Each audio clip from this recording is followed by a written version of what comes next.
আসসালামু আলাইকুম। আজকের ভিডিও টপিক হচ্ছে যে প্রোফাইলের টাইটেলটা আসলে কেমন হওয়া উচিত। সো আমি যা শেয়ার করব এটা হচ্ছে আমার সম্পূর্ণ ব্যক্তিগত অভিজ্ঞতা। আমি একটু রিসার্চ করে যা আসলে পাইছি, আমি যেভাবে আসলে নিজের প্রোফাইলটাকে সাজাইছি এবং আপওয়ার্কে কাজ পাচ্ছি, তো সেই অনুযায়ী আমি শেয়ার করবো। এটা এমন এটা কোনো আইন না, কোনো একদম এই নিয়মটাই ফলো করতে হবে তেমনটা না। উদ্ভট টাইটেল দিয়ে আসলে ভালো দেখা যায় কাজ পাইছে, এরকম এক্সাম্পলও অনেক আছে। তো আমরা দেখি যখনই আমরা সার্চ করি, আমরা প্রোফাইল টাইটেল বলতে আসলে মিন করতেছি যে এই যে এই টাইটেলটা আসলে আপনি কি হওয়া উচিত। সো সেটা নিয়ে প্রথমে আমি কিছু এক্সাম্পল শেয়ার করার আগে প্রথমে আমি কিছু বলে নিই যে এটা আসলে এক্স্যাক্টলি আপওয়ার্ক আপনার কাছে কি চাচ্ছে। এখানে চাচ্ছে যে মূলত আপনার এক্সপার্টিসটা আসলে কিসে, আপনি আসলে কি web designer, graphics designer, translator, মানে এক্স্যাক্টলি আপনি আসলে কি। তো এখানে অনেকে নিজের নাম দিয়ে দেয় বা আরও আমি কিছু ব্যাড এক্সাম্পল দেখাবো। সো এটা এটা হওয়া উচিত শর্ট, এবং এমনটা হওয়া উচিত না যে ডিফারেন্ট ডিফারেন্ট ব্যাকগ্রাউন্ডের, যে আপনি একজন ডেভেলপার আবার এর সাথে সাথে আপনি একজন হয়তো এসইও এক্সপার্ট, আপনি একজন ওয়েব ডিজাইনার, এর সাথে আপনি একজন ট্রান্সলেটর, মানে যেটা যেটার সাথে আসলে যায় না। হ্যাঁ, আপনি একজন সিকিউরিটি এক্সপার্ট, এর সাথে আবার আপনি ওয়েব ডিজাইন এক্সপার্ট, দুই ডিফারেন্ট এক্সপার্টিস। তো এরকম না হওয়াটাই আসলে বেটার।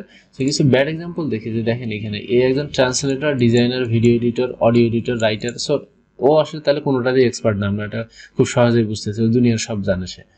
তারপরে আর একটা এক্সাম্পল দেখি, সে SEO, SMM service, WordPress theme, WordPress plugin, এই মানে থিম প্লাগইন, আবার ওয়ার্ডপ্রেস এখানে। সো এখানে আসলে এক্স্যাক্টলি তার যে স্পেশালাইজেশন কিসে সেটা আসলে বোঝা যাচ্ছে না। এইটা দেখি এ একটা কাজ অলরেডি করছে, অ্যাজাক্স ওয়ার্ডপ্রেস। আসলে অ্যাজাক্স ওয়ার্ডপ্রেস যে কি সে ভালো জানে, ওয়েব ডেভেলপমেন্ট, ডিজাইন, আবার সাইবার সিকিউরিটি এক্সপার্ট। সো এ অনেকগুলো এক্সপার্টিসের এখানে মিক্সড, মানে সে যা পারে সব হয়তো এখানে ঢেলে দেওয়ার চেষ্টা করছে। সো এমনটা আসলে না করাই ভালো। তো এবার আমি কিছু গুড এক্সাম্পল দেখি। সো এই ব্যক্তিটাকে আমি আসলে ফলো করি। তো এর আসলে এই এনার টিউটোরিয়াল বা এনার বেশ একটা ভিডিও আমি দেখছিলাম। সো সেটা দেখে আমি ফলো করি, মূলত প্রথমে দেখে আমি সব কিছু অ্যাপ্লাই করা শুরু করি এবং আমার রেজাল্টটা চলে আসে। সো ইনি যেটা দিতে বলছে, ওনার যেটা সাজেশন সেটা হচ্ছে যে এমন ক্যাচি কিছু দেওয়ার, এটা প্রবলেম। যেমন need a copywriter to improve your copy, মানে আপনি একটা অ্যাডভার্টাইজমেন্ট করতেছেন, সেখানে আসলে কি লেখা থাকবে সেটাই ইমপ্রুভ করার জন্য আপনার কি কাউকে দরকার কিনা, সে লেটস টক। এই যে ইনি একদম ডিফারেন্ট একটা কিছু দিয়ে দিছে, এবং খেয়াল করেন সে কিন্তু 2020 সালে, আমি যেটা জানি 2020 সালেই সে $1 লাখ ইনকাম করে, এবং তার জবের যদি ইন প্রোগ্রেস দেখি, দেখেন যে $150 পার আওয়ার, 150 তাই $150 পার আওয়ারে মানে হায়ারও করে। আচ্ছা, ইভানের কথায় আসি। তো তার একটা ইউটিউব চ্যানেল আছে ফ্রিল্যান্স এমভিপি নামে, অথবা ফ্রিল্যান্সার এমভিপি, আমি নট শিওর, দুইটার একটা হবে। মূলত সে pitch deck expert. Pitch deck বলতে আপনি কোনো কোম্পানি থেকে হয়তো ফান্ড রেজ করতে চাচ্ছেন, কোনো কোনো জায়গা থেকে, আপনি কোনো ইনভেস্টরের কাছ থেকে। সো তখন আপনি তার সামনে যে প্রেজেন্টেশনটা দিবেন, আমার জানা মতে এটাকে পিচ ডেক বলে।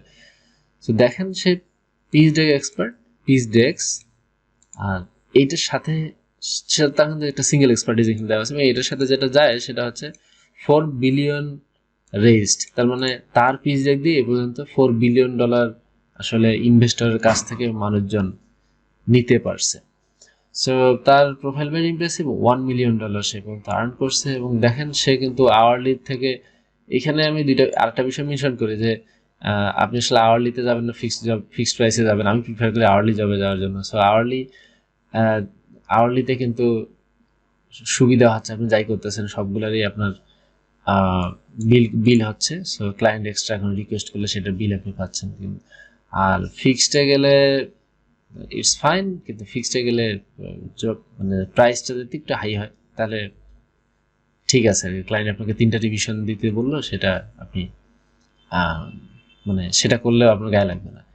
যাই হোক, অন্যদিকে না যাই। সো মোট কথা আজকে টাইটেল নিয়ে কথা শেষ। এখানে মূল কথা হচ্ছে যে এখানে ডাইভার্স ব্যাকগ্রাউন্ড যাতে এখানে চলে না আসে, যাতে এই টাইটেলটা দেখে বোঝা যায় যে অ্যাকচুয়ালি সে একজন কপিরাইটার, অ্যাকচুয়ালি সে একজন পিচ ডেক এক্সপার্ট, এটা যাতে আসলে বোঝা যায়, এটা মূল উদ্দেশ্য থাকবে এই টাইটেলের।